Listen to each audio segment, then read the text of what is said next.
These stories that I have planned right now, crazy. Well, first let's look for a place to build my house. The first story is from r/relationship advice and was posted by the user throw ra unlit seashore. And the title is, my fiance confessed to hooking up with another guy shortly before our wedding. I'm struggling, and how can I move past this? I'm 28 male, feeling super lost about my relationship with my fiance, 29 female. I'd appreciate a fresh perspective. We've been together for about 3 years now, but I've been friends for over 5 years. We met in the same workplace friend group. She's my best friend and my partner in every way. Our relationship hasn't been without challenges. We've been a solid team. Last December, my fiance asked if we could take a break so she could recalibrate. What? That's okay. She said she was struggling with finding her purpose outside of our relationship. I've never believed in the concept of breaks, but I wanted to support her, so of course I agreed. We set boundaries. Essentially, we wouldn't see other people. Okay, that's pretty good. That's pretty good. The break wasn't long. By Christmas, it was already over. She said it was a mistake and wanted us. And things were good. Our communication was stronger and like no time apart had ever occurred. We were engaged by New Year's. My fiance didn't want to wait anymore. She wanted us to start our lives together in marriage. This past week, she's been anxious and blamed it on wedding jitters. Then, the other day, she sat me down and confessed to hooking up with some guy during the break. That was the one rule he had. Okay. She met him on a dating app and they shaboinked a couple of times. Nah, that's crazy. She claims the guilt's been eating at her, and she opened up to her sister, 31 female, a month ago. Apparently her sister pushed her to come clean before the wedding. When my fiance stalled, her sister warned she'd tell me herself if my fiance didn't. It was a lot to accept at once. I barely said a word. I was too numb and still wrapping my head around everything. My fiance has had a complicated connection with shaboinking due to past experiences. When we got together, she wanted us to practice celibacy, and that evolved into celibacy until marriage. She believed us waiting would cement our bond and elevate our relationship. We focused on other forms of intimacy. The no shaboinking stuff was never really a deal breaker for me. Shaboinking wasn't the basis of my love for her, nor was it why I wanted to be with her, and she was well worth the wait in any capacity for me.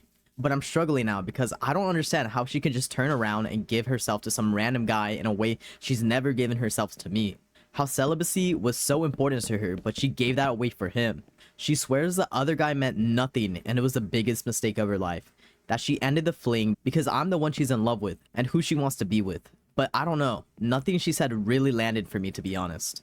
I asked if she would have told me if it wasn't for her sister. She said she doesn't know. She promised to do anything to rebuild trust and repair our relationship no matter how long it takes.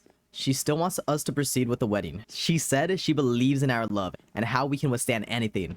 How this doesn't have to define us. What do you mean define us? You mean define you?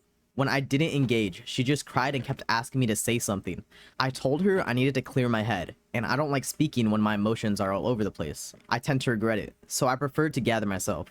But my fiance hasn't respected my request, and when I don't engage with her, she's hurt. And now she's also super affectionate. She's always been affectionate, but she's different with it now, if that makes sense. This doesn't feel like real life. I never expected this betrayal from her. We're supposed to be wedding planning and everything that comes with it. Our wedding is around the corner. We're having a modest gathering, so the planning wasn't that long. I feel so numb to everything. I'm in love with her and she's the woman that I wanted to share my life with. But for the first time, I'm questioning everything. I don't even trust myself anymore, to be honest. I feel so stupid and like such a joke. I'm just lost. How do I move past this and navigate our relationship? First things first. She asked for a break to quote unquote find her purpose. Translation? She wanted a hall pass. I'm gonna be straight up. She said that it meant nothing, right? If it meant nothing, why did it take her sister twisting her arm to get it out of her, to tell you? She didn't confess to you because her consciousness won, right? She confessed because her sister cornered her, which is W on the sister, right?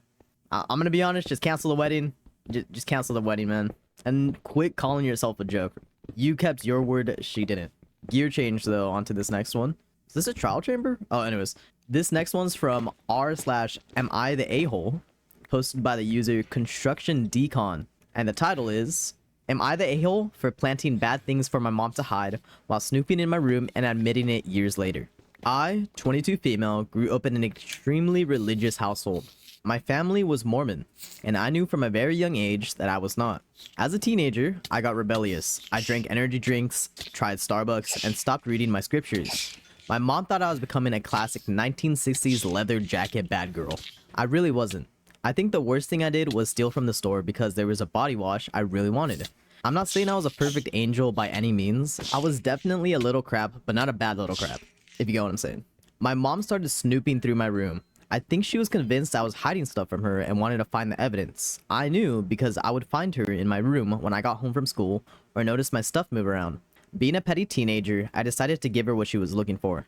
I planted notebooks with gory art, some cheap toys I found online, and a used pregnancy test. Not all at once, but building up to the pregnancy test. I'd even hid them in places she'd have to go looking for, like under the fitted sheets pressed beneath my mattress and the wall, or just inside the crawl space between two beams, and buried at the bottom of my full trash can. Nothing really came of them, but my mom did text asking if I was hoping for a negative result, like what the pregnancy test was showing. Fast forward a few weeks ago when my sister got married. We were all discussing family plans, raising kids, etc. My mom mentioned how she was able to stay one step ahead of my siblings and I guess my face showed it because she asked if I didn't believe her.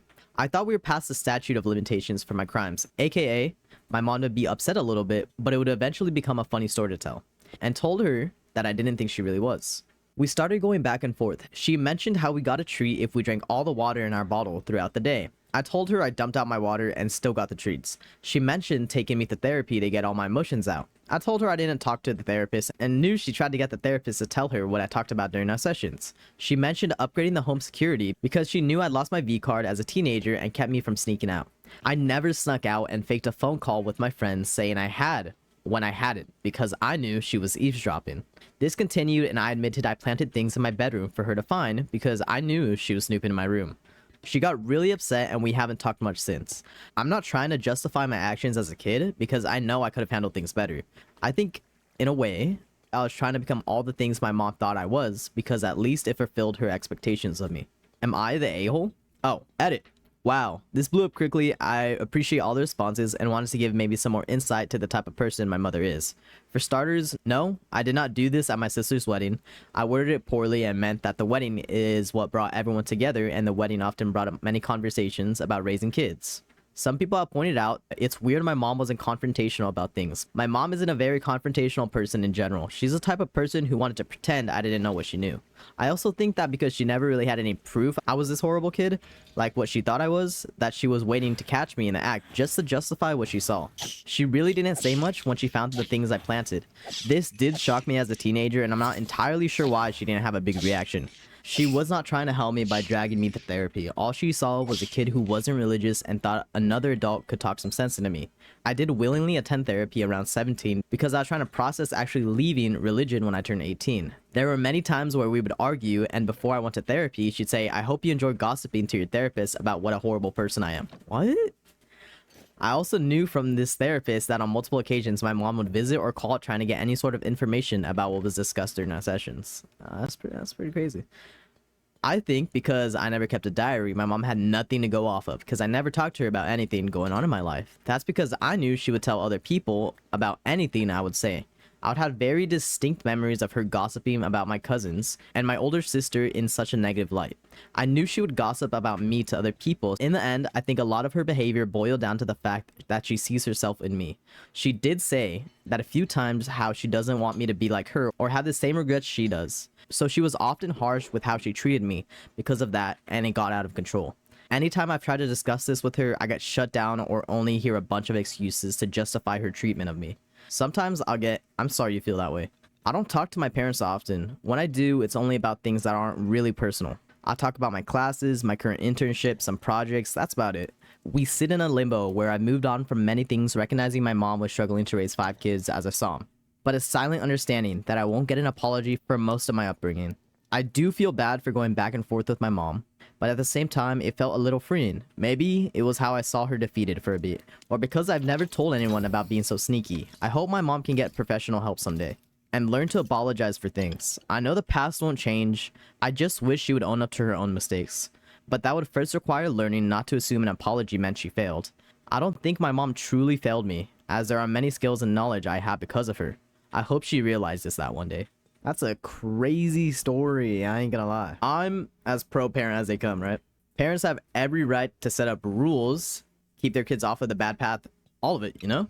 But there's a line between guiding a kid and spying on one. And the mom basically, she just busted through all those walls, snooping, bugging the therapist, and she doesn't even have proof and just starts assuming the worst. It's paranoia. And a kid who feels watched instead of trusted will hand you exactly the monster you're looking for. And that's precisely what this girl did, right? Now, planting little stuff around, you know, that's a little unhinged, sure. But she's a teenager, you know? She was a teenager being treated like a suspect in her own home, which is supposed to be a safe place. She's not even asking for much from her mom. She's just asking for an apology. And the mom still can't manage it. Because in her own world, in the mom's own world, saying sorry means that she admitted she failed as a parent. Guys, make sure you own up to your own mistakes. And I'm sorry you feel that way isn't an apology. It's a dodge. You're not the a-hole, kid. You're not the a-hole. And that's a wrap for this episode. Comment down below if you guys think the wedding is done or can it be saved. Or if the pregnancy test was a step too far. Or it's exactly what she deserved. Make sure you guys like and subscribe. And if today was enough, I got the archive right here. Check it out. We got more stories right there. Well, that's about it. See you guys. Peace, peace.